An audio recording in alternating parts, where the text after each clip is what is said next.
Hello, hockey fans. My name is David. To start this message, 12:44 on the morning of Tuesday, 7th of June, 2022, North American Eastern Time.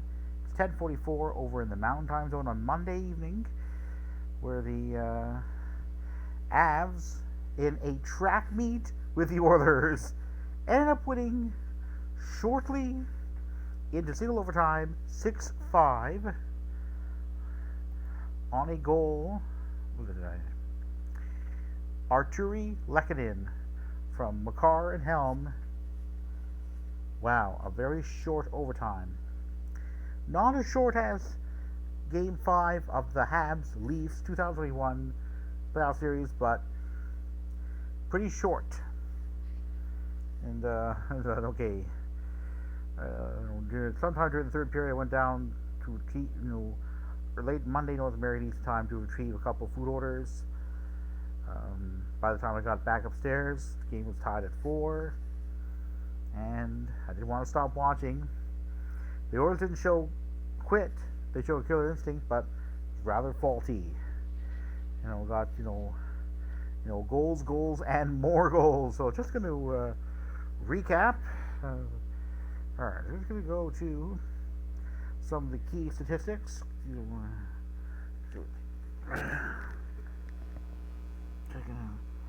Head over to here. Wow. Oops. Yeah.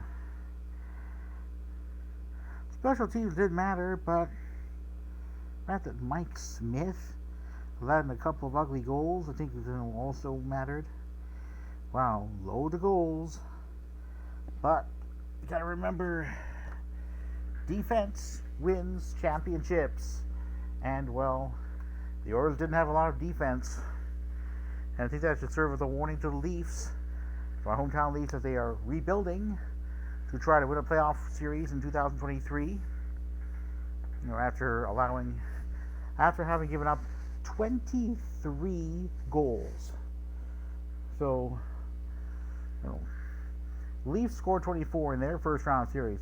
Let's see how the Oilers did in terms of. All right, I'm gonna go back to. All right, I'm gonna go with the Oilers. I'm just gonna do a Google search here. All right, I'm gonna do. All right, I'm just gonna do. I'm gonna. Oh, oops. Yeah, I'm gonna go to. Alright, so I'm just going to head to there. I'm going to show everyone there. Give me a second. Oops. Got wires tangled here. 2. So, just to recap. Alright, so I'm just going to go. So, 8-4-4-5. So, the Avs scored in this series 21 goals over 4 games, an average of 5 1/4. Wow. How many did the Oilers score? We have 6, 2, and 5. So that's 13 goals in 4 games. So slightly over 3 goals a game. I think the Leafs were bad in allowing a bit under 3.3 goals a game against Lightning. That was over 7 games. Leafs allowed 23 goals in 7. The Oilers gave up 21 in just 4 games. Wow. Not very good. So although the Oilers gave up two fewer goals in their third round playoff series than the Leafs in their first round series of the 2022 Stanley Cup playoffs, the Leafs actually played better defense than the Oilers. Well, just under 3.3 goals a game versus allowing on average over 5. That's right. More than 5 goals a game on average. Well, yeah, to be fair, the Oilers allowed the most goals among the 4 games in which they ended up losing in Game 1.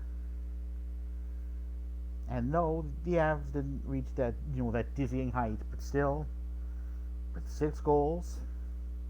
Yes, the Oilers did finally manage to shoot 2 pucks past Avs backup goalie Pavel Francouz.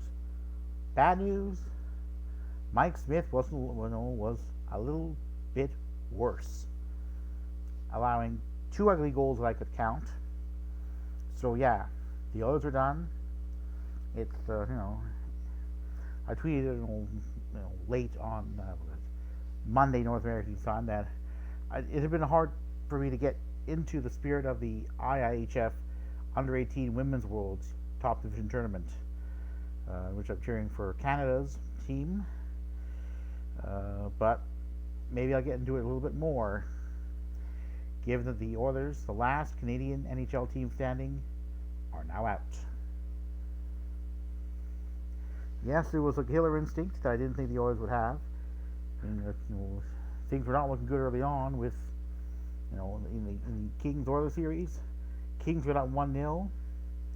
The Oilers won 2 consecutive games. Kings won 2 consecutive games. And the Oilers won 2 consecutive games. But again, like I thought after that game 1 of the Kings-Oilers series, whether the Oilers were going to even win a playoff game. The Oilers didn't just win 1 playoff game, but 4 against the Kings, 4 against the Flames, via a near sweep of the Flames. But this time, I have to say that it was, a nice sweep series by the Avs. Yeah, Mike Smith. Maybe he should be called Mike Flop or Mike Roller Coaster. He's still going strong. I mean, but it's just, yes, not every goal was his fault, but 2 of those goals he should have stopped. And maybe it's time, his contract expires after next season. It may be that it'll be time for him to hang up his skates. But yes, there are some players in their 40s who are playing with, are still active in hockey leagues around the world. Quite a number of them are in European leagues. Then there's Jaromir Jagr, former Pittsburgh Penguin guy, playing with owner of HC Kladno in the Czech Extraliga, and also a forward for that team. And he's in his 50s, I believe it is, or nearly in his 50s, and he's still going strong. I know he's kind of a rare breed, because I can't think of too many players, playing professionally, if they're playing in hockey, who are 50 years of age or older. But yeah, you never know. He could live into his hundreds, or many people in Japan, where life expectancy is known to be high. Anyway, before I get sidetracked too much, I thought I would say it was a nice run, Oilers. It was nice to cheer for you, and keep up the good work in the off season.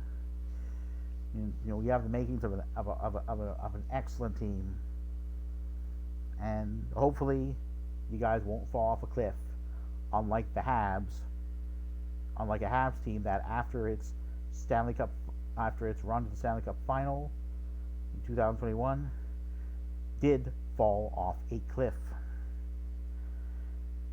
Well, anyway, I'm going to go back to cheering for the Leafs. It was a nice ride cheering for a team other than the Habs. Habs team that ended up winning too many, lost Stanley Cups. But yeah, it's done, and the Oilers will live on.